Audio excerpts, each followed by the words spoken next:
Lucas capítulo 15, do verso 11 ao verso 32, narra a parábola do filho pródigo. Continuou: certo homem tinha 2 filhos, o mais moço deles disse ao pai: Pai, dá-me a parte dos bens que me cabe. E ele lhes repartiu os haveres. Passados não muitos dias, o filho mais moço, ajuntando tudo que era seu, partiu para uma terra distante e lá dissipou todos os seus bens, vivendo dissolutamente. Depois de ter consumido tudo, sobreveio àquele país uma grande fome e ele começou a passar necessidade. Então, ele foi e se agregou a um dos cidadãos daquela terra, e este o mandou para os seus campos a guardar porcos. Ali desejava ele fartar-se das alfarrobas que os porcos comiam, mas ninguém lhe dava nada. Então, caindo em si, disse: quantos trabalhadores de meu pai têm pão com fartura e eu aqui morro de fome? Levantar-me-ei, irei ter com meu pai e lhe direi: Pai, pequei contra os céus e diante de ti. Já não sou digno de ser chamado teu filho. Trata-me como um dos teus trabalhadores. Levantando-se, foi para o seu pai. Vinha ele ainda longe quando o seu pai o avistou e, compadecido dele, correndo, o abraçou e beijou. E o filho lhe disse: Pai, pequei contra o céu e diante de ti. Já não sou digno de ser chamado teu filho. O pai, porém, disse aos seus servos: trazei depressa a melhor roupa, vestiu, ponde-lhe um anel no dedo e sandália nos pés. Trazei também e matai o novilho cevado, comamos e regozijemo-nos. Porque este meu filho estava morto e reviveu, estava perdido e foi achado, e começaram a regozijar-se. Ora, o filho mais velho estivera no campo, e quando voltava, ao aproximar-se da casa, ouviu a música e as danças. Chamou um dos criados e perguntou-lhe o que era aquilo. Ele informou: veio teu irmão e teu pai mandou matar o novilho cevado, porque o recuperou com saúde. Ele se indignou e não queria entrar. Saindo, porém, o pai procurava conciliá-lo. Mas ele respondeu a seu pai: há tantos anos que te sirvo sem jamais transgredir uma ordem tua. E nunca me deste um cabrito sequer para alegrar-me com os meus amigos. Vindo, porém, esse teu filho, que desperdiçou os teus bens com meretrizes, tu mandaste para ele um novilho cevado.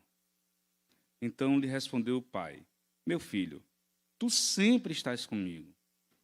Tudo o que é meu é teu. Entretanto, era preciso que nos regozijássemos e nos alegrássemos, porque esse teu irmão estava morto e reviveu, estava perdido e foi achado. Pode sentar, queridos.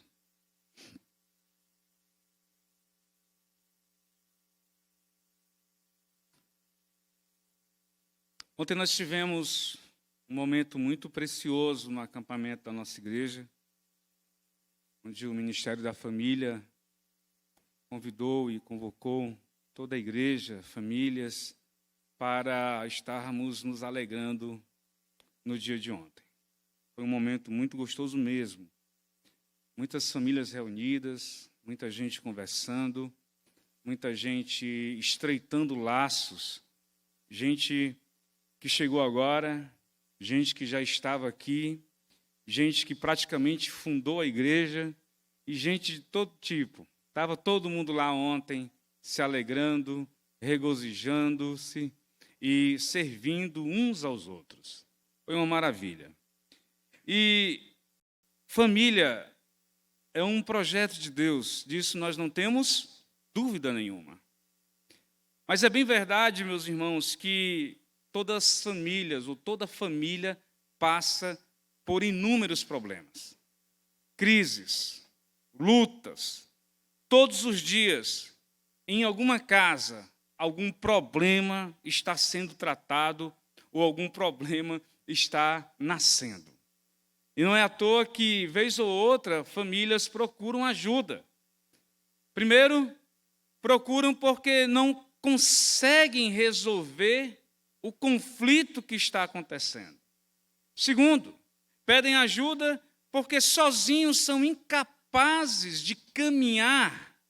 Terceiro, pedem ajuda porque reconhecem que, além dos laços sanguíneos, o laço da família espiritual é importante demais para tratar, para ajudar a resolver os problemas da vida. Eu tenho certeza que você já pediu ajuda a muita gente.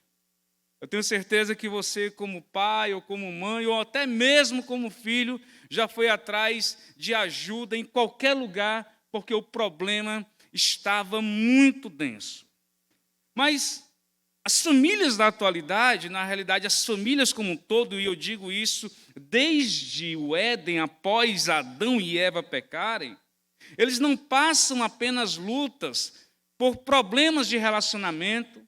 As lutas não vêm apenas por conflitos existentes por causa de temperamentos, quando um é diferente do outro, ou quando os temperamentos ainda não são tratados ou sarados pelo Espírito Santo.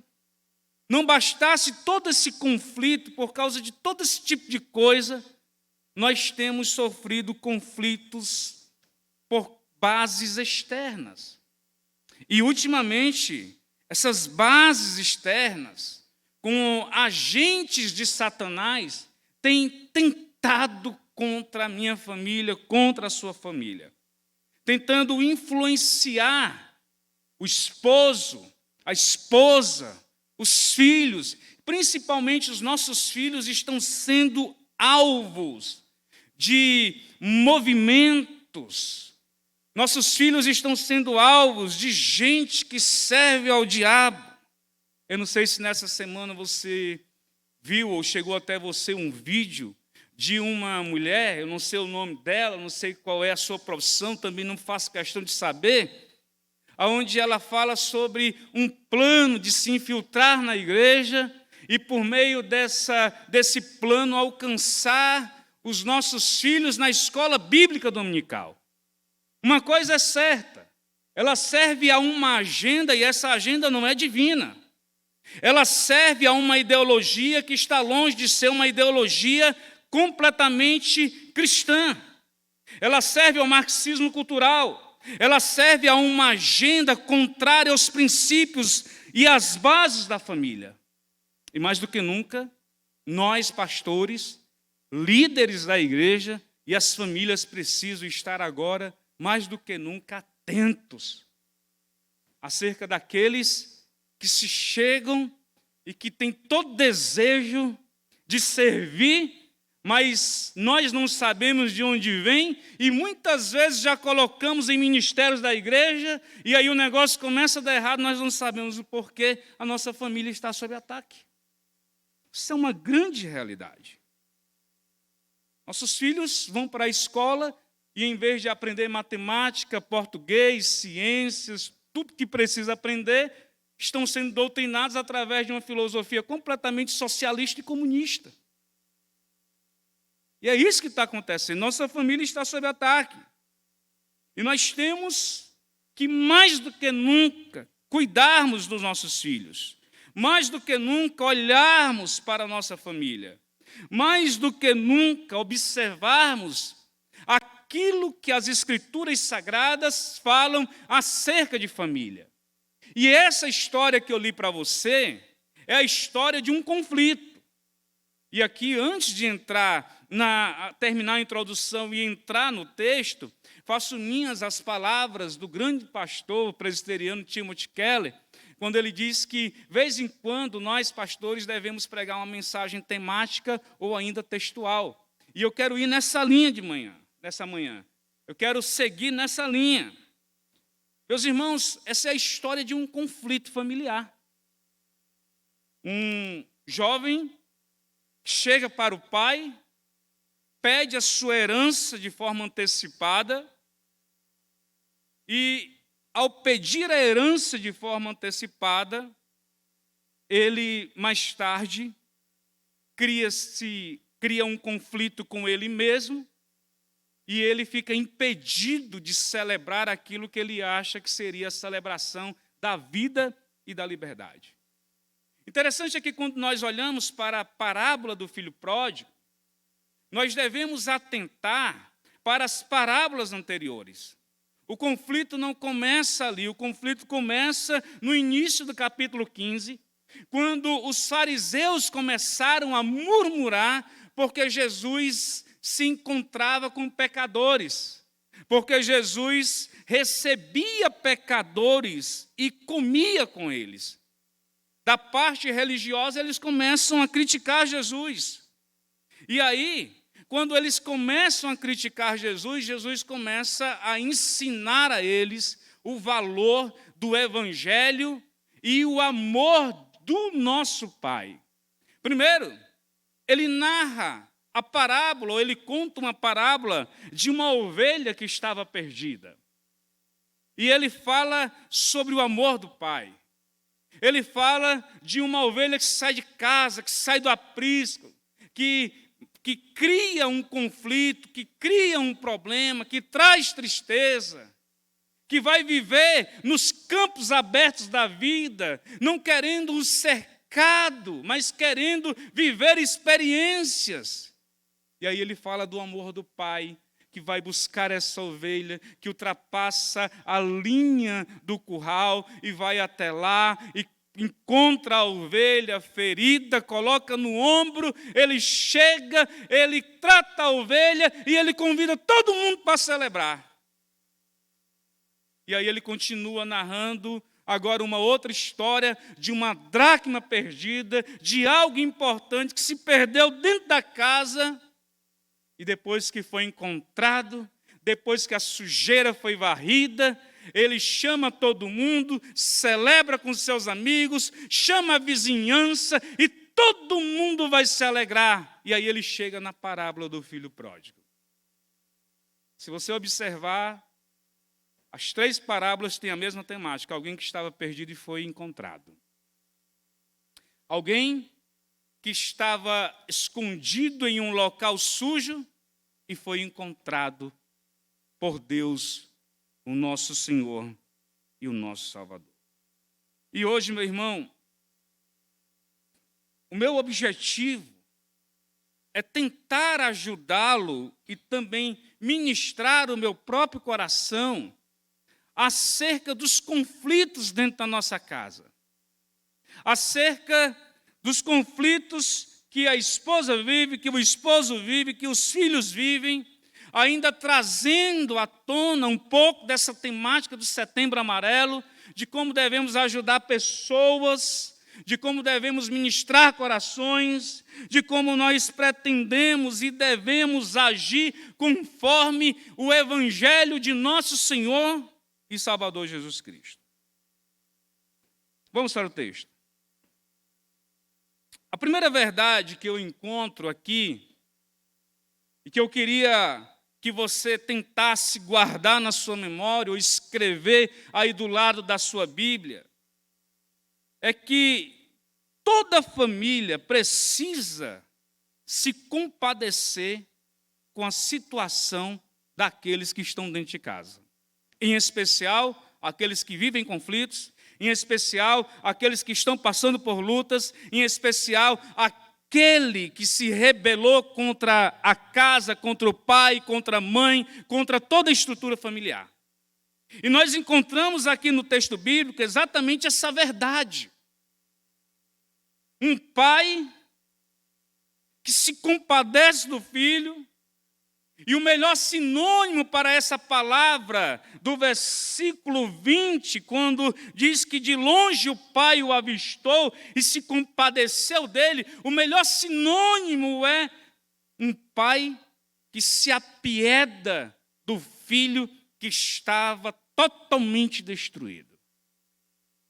E por que esse menino está destruído? O que levou o pai a ter misericórdia, a agir com piedade, ou apiedar-se do seu filho, uma vez que ele merecia tudo aquilo que ele conquistou como fruto da sua rebeldia, uma vez que ele merecia tudo aquilo, uma vez que esse menino não tinha o porquê voltar para casa e ser tratado como um filho.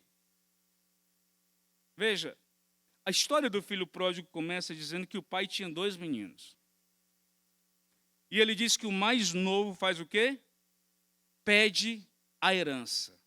Culturalmente falando, pedir a herança antecipada era a mesma coisa que declarar para os anciãos da cidade, para a própria família, para os vizinhos, para os amigos, para os mais allegados, que ele considerava o seu pai como um homem já morto, sem valor algum.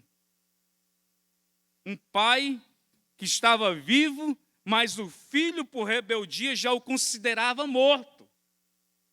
E ele pede a herança antecipada. E o texto diz que ele vai viver dissolutamente, conforme os desejos da carne, conforme aquilo que diz o apóstolo Paulo quando escreve aos Efésios, lá no capítulo 2. Vivendo ao seu bel prazer, sendo direcionado pelo inimigo das nossas almas, sendo destruído por tudo aquilo que ele vai consumir, por todas as experiências que ele vai viver, por tudo aquilo que ele consegue de forma errada, mas os seus olhos estão cegos, angariar ao seu redor. E ele vai viver uma falsa alegria, ele vai viver uma falsa experiência maravilhosa, ele vai viver dissolutamente, ele larga a família, ele sai da proteção da fazenda, ele larga o amor do pai, ele declara que o pai está morto e prefere viver conforme o desejo do seu coração ímpio e morto espiritualmente. Largou a família.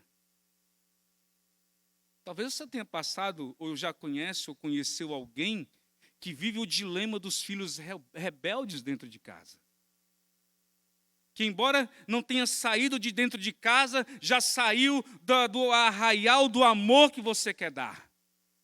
Que embora não tenha alugado uma casa fora, não tenha ido viver sozinho, mas dentro de casa vive como se vivesse sozinho, independente do pai, independente da mãe.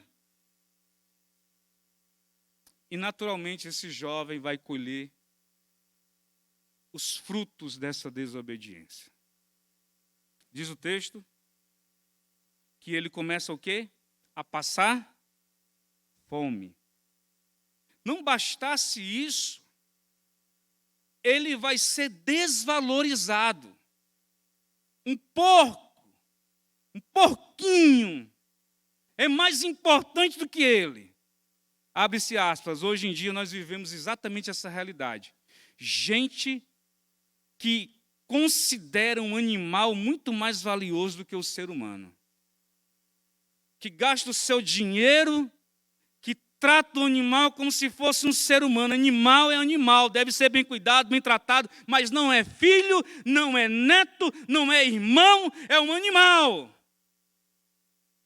No shopping agora tem um espaço para fazer aniversário de bicho, como se ele entendesse a idade dele, como se ele soubesse o que ele quer ou o que vai fazer. Nem o bolo o bicho gosta de comer. Tem bolo para animal, tem gente que gasta rios de dinheiro para comprar um bolo e o bicho não come. E você também não come. Onde é que já se viu comer bolo feito para bicho? Você também não come, sabe o que acontece? Cartão de crédito, estoura o cartão para fazer o aniversário do bichinho.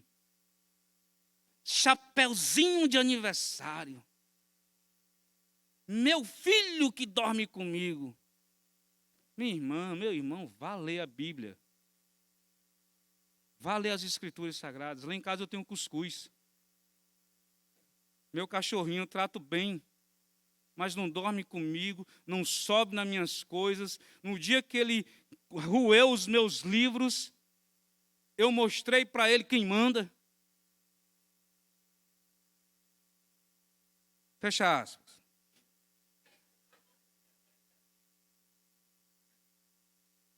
O menino está lá, é mais importante o porco do que ele. A comida é mais importante do que ele, uma vida desvalorizada, é isso que Satanás faz. Tira o valor do ser humano, tira dele aquilo que é mais importante.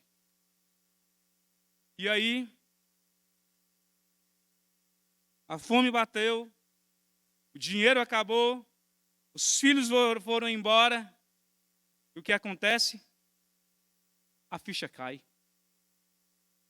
Ele diz assim: lá na fazenda do meu pai, os trabalhadores são tratados de forma mais digna do que eu. Eles comem melhor do que eu. Eles têm uma vida melhor do que a minha.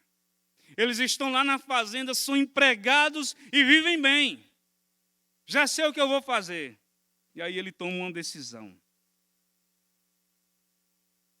Ele se arrepende e deseja voltar para casa. Uma família que vive crises assim não pode fechar o seu coração.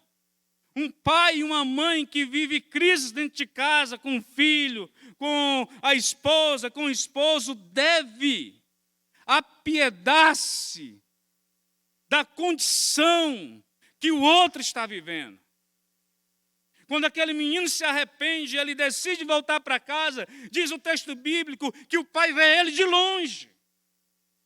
E ele corre, compadecido dele abraça, compadecido dele o beija, compadecido dele, não importa se ele estava fedendo, não importa se ele cheirava porco, não importa se o cheiro era de lavagem. Ele se compadece porque ele ama, ele abraça, ele beija, é cheiro de gente com gente, é pai com filho, reconciliação. E veja só, irmãos, há famílias que vivem essa crise, talvez não com um filho, mas talvez com um irmão, talvez não com um filho ou com um irmão, talvez alguém da casa que está desgraçado nas drogas, que vive dissolutamente, que vive a seu bel prazer, que talvez por causa do pecado esteja aidético, que talvez por causa do pecado esteja com certeza destruído. E nós somos convidados através dessa história a nos apiedarmos dessas pessoas que estão dentro da nossa casa, que acordam conosco, que comem a mesma comida que eu como, que faz parte, que transita no mesmo ambiente em que eu transito. Nós somos convidados a olhar com um olhar de graça. Nós somos convidados a não enxergar a pocilga em que ele está, mas enxergar por meio das lentes do Evangelho o amor do Pai para aquela vida. Essa é a história de um pai que se compadece do filho. O nosso coração é tão ruim às vezes, que vivemos esse dilema com irmãos, irmãos sanguíneos, que vivemos esse dilema com amigos, que vivemos esse dilema dentro de casa e não conseguimos abraçar, não conseguimos beijar, não conseguimos sentir o cheiro, somos incapazes de nos apiedarmos com gente que está vivendo esse dilema dentro da nossa casa. Mas na igreja, a paz do Senhor, conte comigo para o que der e vier. Se você quer que eu ore por você, me liga que eu oro por você. Mas em casa, a distância é enorme. Mas em casa, a vida, o valor daquela alma é impercebível. Porque o que queremos é que essa pessoa viva na condição em que ela chegou. Talvez você esteja cansado, e talvez com muita razão, de lutar, de batalhar, de orar por gente que quer viver na pocilga, mas nós somos chamados a amar, a pregar o Evangelho, a olhar com compaixão. E por qualquer sinal de arrependimento que essa pessoa dê, nós somos convidados pelo Evangelho a abraçar, beijar, se irmanar, a ter relações de intimidade de pai, de filho, de mãe, de filho com a filha. Meus irmãos, que que a gente faz com pessoas que pecam? O que é que a gente faz com pessoas que sabemos que dá problema? Nós isolamos, colocamos para fora do nosso circuito, deixamos ela de lado e não queremos qualquer tipo de laço com aquela vida. Quantos irmãos não se falam mais? Quantos de nós não conseguimos ou faz tempo que não abraçamos aqueles que estão dentro de casa conosco? Nós somos convidados a abraçar, a beijar. Tem uma coisa interessante nessa parte, irmãos. O texto diz, acompanhe comigo, versículo 20. E levantando-se foi para o seu pai. Vinha ele ainda longe, quando seu pai o quê? O avistou. Tem pessoas dentro da nossa casa, ao nosso lado, que convivem conosco, que faz tempo que a gente não percebeu ela ali. Vive-se, acorda-se, dia a dia, os céus vão passando, o dia vai passando, e nós não conseguimos avistar gente que está do nosso lado, caminhando conosco, vivendo conosco. Homens que não conseguem mais avistar as esposas, esposas que não conseguem mais observar o marido, filhos que vivem no anonimato dentro de casa, dentro de um quarto, viciado no videogame, viciado num monte de coisa, e pais que estão viciados também em um monte de coisa, e a família não consegue mais se avistar, ninguém vê mais ninguém. É isso que está acontecendo. E os dilemas presentes e reais. Você, filho, faz quanto tempo que você não abraça o seu pai? Talvez você não tenha conseguido perdoar a sua mãe. Essa história não é apenas de um pai, mas é a história que serve para o pai e para o filho. Gente que não consegue mais chamar o pai de pai e a mãe de mãe. Nós somos convidados a nos apiedarmos dessas vidas e olhar para eles, não com o olhar de quem quer destruí-lo, mas com o olhar de quem pode ser restaurado pela graça bendita de Jesus Cristo de Nazaré. Segundo, todo lar de gente que se apieda é um lar que sabe celebrar o arrependimento do faltoso. Se existem famílias que conseguem ter misericórdia um dos outros, não somente com filhos, não somente com o pai, não somente com a mãe, mas que estende esse amor ao avô, à avó, ao tio, à tia, a primo, a quem fizer parte da família, ao genro, à nora, ao agregado. Gente que se apieda, o lar de gente misericordiosa é um lar que vive a celebração daquele que se arrependeu, do faltoso que voltou, daquele que pediu perdão. Analise o lar de quem não consegue pedir perdão. Analise o lar de quem não consegue estender perdão. Analise o lar de quem tem raízes de amargura dentro do seu coração.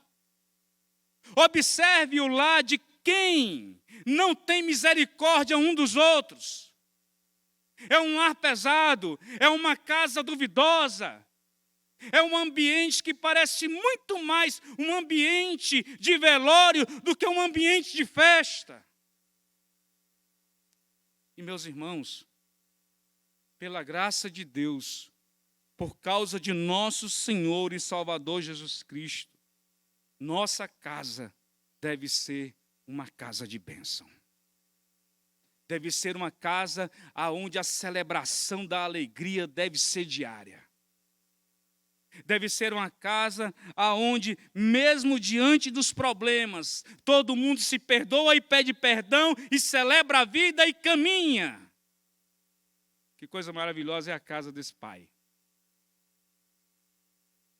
Veja, o filho coloca um plano em ação.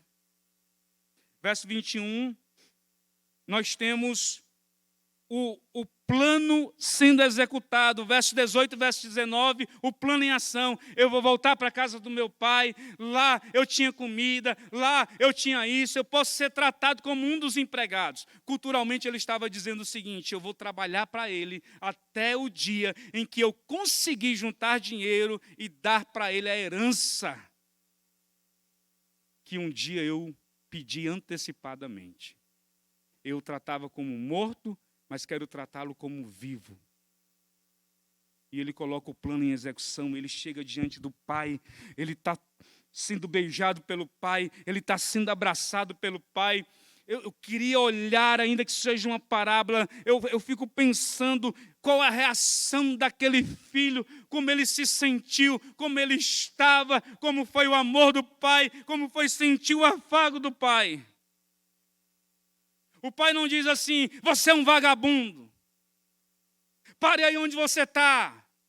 Eu dei tudo para você, eu dei escola para você, eu paguei isso para você, e você viveu isso assim, seu vagabundo. Sabe o que é que nós temos em casas de crentes? Expressões como essa. De pais que chamam o filho de vagabundo, de mães que chamam a menina de prostituta, de lares que são pesados, de pais, de homens que agridem, não somente fisicamente, mas agridem a mulher por meio de palavras, e a mulher que agride o homem por meio de palavras. É assim que tem lar de crentes, precisa se converter tudinho. Você que bate mulher, você precisa se converter. Você quer mandar no seu marido, você precisa se converter. Você que é filho que tem dado trabalho, você precisa se converter. Mas o lar de quem se perdoa é um lar de felicidade e alegria. Um lar de quem recebe o faltoso com abraços e beijos é um lar de felicidade. Eu vou citar aqui depois os ia saindo errado, irmão. Os reforminhos. Ia saindo errado, me perdoe que parece reforminhos com outra palavra, tá bom? Os reforminhos, depois se quiserem me procurar, existe uma música de um padre famoso chamado Zezinho, que ele tem uma música chamada Utopia, e ele fala dessa relação de filhos, de pai e de mãe, e ele diz que muito mais do que um castelo, o que o filho quer é o abraço e o afago do seu pai. É isso que eles precisam. Eu não estou dizendo que o faltoso dentro de casa tem que ser tratado como um bebezinho. Meu filho, você errou, mas mamãe entende, tá? Ou o paizinho dizendo: filho, você errou, papai entende. Não é isso que eu estou dizendo. É por meio de uma confissão, de arrependimento, você fazer daquele momento a celebração da vida. O que o pai vai fazer? Acompanhe comigo aí. Primeiro, o pai gasta dinheiro com ele. Veja que coisa interessante. Quando o pai abraça, beija, ele chama todo mundo e a primeira ação dele é gastar dinheiro. Sendo que o filho tinha gasto todo o seu dinheiro e tinha pego a sua herança de forma antecipada. O pai está mostrando: dinheiro não é o problema. Ele vai gastar dinheiro com o filho. O que é que ele vai fazer? Roupas, chinelo, um anel no dedo, e vai mandar matar o novilho cevado. Aquilo era dinheiro, irmão. Você é mais precioso para mim do que dinheiro. Você vale muito mais para mim do que a herança que você pediu. Ao afirmar isso, ele está dizendo: você está perdoado. Não tenho qualquer problema com você. Não há mais dívidas entre mim e você.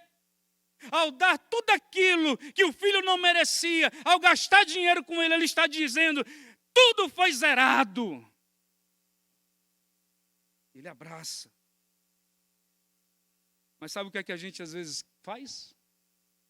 Com filhos, com netos, primos, irmãos. Passa fome, você merece.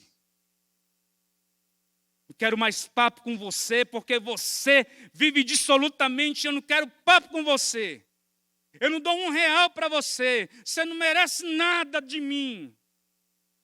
Eu quero que você se exploda, eu quero que você vá para as cucuias, eu quero que você desapareça. É isso que a gente faz muitas vezes. Mas o pai gasta dinheiro com o filho. Verso 22 e 23. O pai não somente gasta dinheiro, como dá uma festa. Celebra a vida, celebra a volta, celebra a reconciliação, celebra o arrependimento, mata o novilho cevado. O novilho cevado, culturalmente falando, só era dado para pessoas importantes. O pai estava dizendo, você é importante. Esse é o amor do pai. E as nossas casas, as nossas famílias estão incapazes de celebrar a vida, o arrependimento do faltoso e de estender misericórdia para aqueles que não era para estender. Tem casas de crente que são um peso para os filhos, para o marido e para a esposa. Meu irmão, celebre a vida em família. Celebre a bondade de Jesus Cristo em família. Celebre o amor do Pai em família. Celebre a reconciliação da cruz em família. Celebre a alegria da volta em família. Celebre mais e acuse menos. Por fim, meus queridos irmãos, primeiro, nós devemos nos apiedar dos faltosos da nossa casa. Segundo, um lar de pessoas que conseguem exercer esse tipo de sentimento ou essa atitude é um lar de gente que celebra a vida. Onde as coisas são mais, onde a pessoa é mais importante do que coisas. Por fim, não importa quem quer estragar a festa, trate o coração daquele que ainda não perdoou. Talvez o maior problema que você tenha é de perdoar. Talvez seja o maior problema que você tenha dentro da sua casa de se reconciliar com seu filho, com sua esposa, com seu esposo, com as pessoas ao redor. Mas dentro da casa deve ter sempre aquele que ajuda a família tratando o coração daquele que não quer perdoar. Geralmente o que encontramos são famílias ou pessoas que, em vez de ajudar, de tratar o coração do faltoso, de tratar o coração daquele que não perdoa, o que geralmente nós fazemos é colocar mais fogo na lenha. Ou mais lenha no fogo, perdão. Não é assim que a gente faz? A gente começa a falar mal um do outro. O camarada vai chegando, a mulher vai chegando, isso não presta. Não quero papo com ele, não quero isso, não faça aquilo, não estenda misericórdia. O que é que aquele pai vai fazer? O filho está com raiva, o filho mais velho. O filho mais velho quer a condenação. O filho mais velho discute com o pai. O que é que o pai vai fazer? Tratar o coração do filho mais velho. Interessante. O filho questiona o pai. Pai, eu estou contigo há tanto tempo. O senhor nunca me deu um novilho para celebrar com os meus amigos. Aí o pai trata o coração dele. Tudo que é meu é teu. Quebrou o menino. Você não observou isso? A raiva do seu irmão é tão grande que você não percebeu?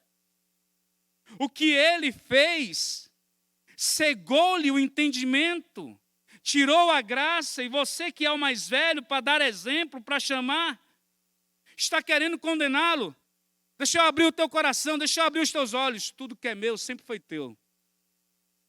Como se ele dissesse, você não usufruiu porque não quis, e não quer usufruir porque não quer. Tudo que é meu é teu. Meus irmãos, nós precisamos pedir a Deus sabedoria e discernimento para tratar os problemas dentro da nossa casa. De gente que é faltosa e de gente que não perdoa o faltoso. De gente que é incapaz de estender graça. De gente que prefere ver o outro morto ou já matou no coração, se rebelando contra Deus, se rebelando contra as Escrituras Sagradas, em especial um dos 10 mandamentos que fala sobre não matar. E quantas pessoas nós não temos matado no coração?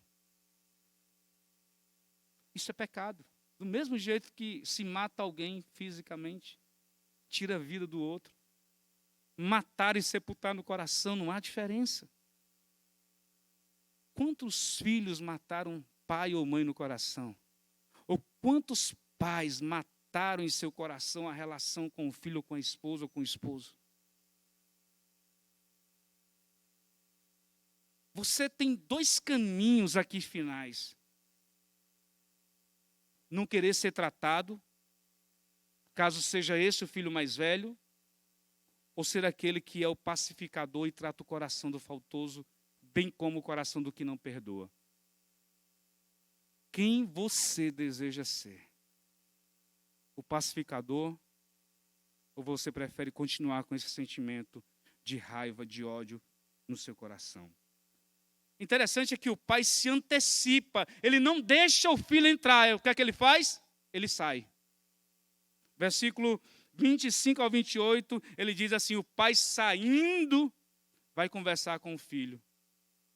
Meus irmãos, muitas vezes quando nós nos antecipamos aos problemas para tratar o coração daquele odioso, daquele que tem raiz de amargura, quando nós conseguimos fazer isso, nós trazemos paz para dentro da nossa casa e para a nossa família e para você mesmo.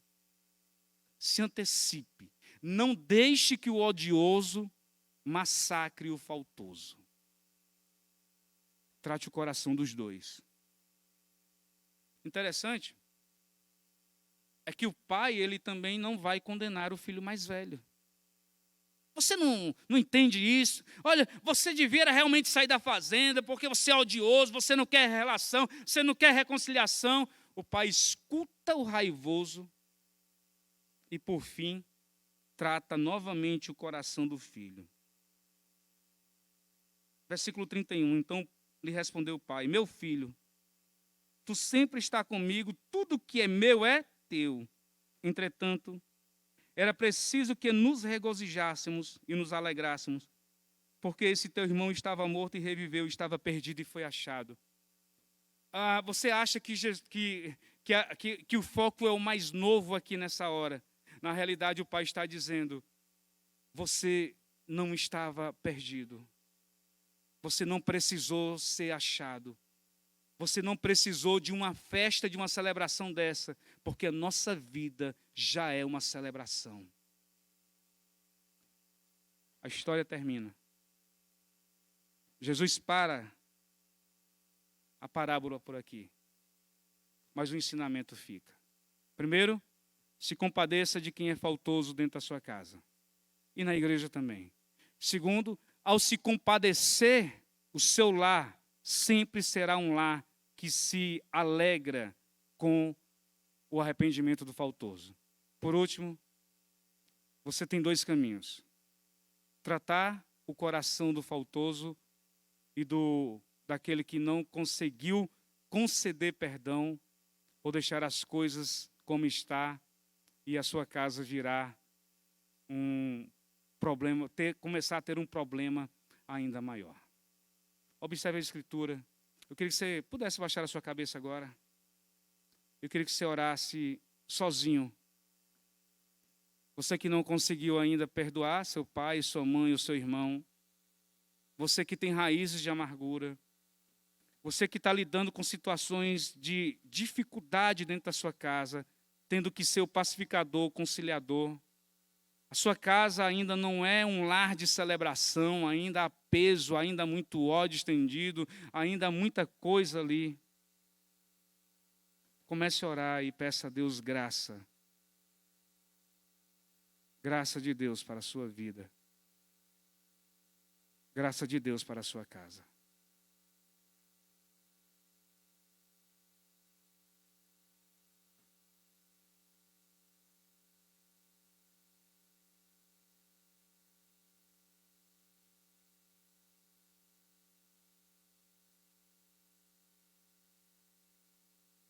Senhor Deus, eu rogo a tua bênção sobre a vida dos meus irmãos e sobre a minha vida também. Sobre as nossas casas. Senhor, eu queria lhe pedir para o Senhor encontrar corações odiosos aqui essa manhã. Corações amargurados com raízes profundas de raiva e de ódio. Senhor, converte o coração dos filhos aos pais e dos pais aos filhos. Dai-nos, Senhor, a graça de olharmos para os faltosos com piedade. Dá graça ao Pai para olhar o Filho, Senhor, com amor e dando-lhe a ele, Senhor, entendimento de como deve tratar o arrependido. Dai-nos a nós filhos, ó Pai, a graça de amarmos os nossos pais independente de suas faltas. Porque quem trata, quem julga e o juízo vem de ti, não de mim, Senhor. Eu oro nesse momento, Deus, pedindo a ti que toda raiz de amargura, de ódio e de raiva saia de nossos corações. Que haja perdão dentro das casas. Que haja alegria nos lares, principalmente nos lares, ó Deus, em que a vida não é celebrada, principalmente em lares em que o evangelho não é celebrado, Senhor. Eu oro nesse momento, ó Deus, clamando a tua graça. Eu oro nesse momento, Senhor, pedindo a ti revestimento, direção, discernimento, para que nós possamos ser da mesma forma que esse pai é, Senhor, trazendo conciliação à casa e não trazendo, Senhor, qualquer outro tipo de sentimento. Nos ajuda a aconselharmos, nos ajuda a alcançarmos o coração do faltoso e o coração do odioso. Os dois são importantes, ó Deus. Trata-lhes o coração e a alma. Para a glória do teu nome, Senhor, nós oramos nessa manhã. Amém. Amém. Para mais informações e novidades, siga as nossas redes sociais e fique por dentro de tudo.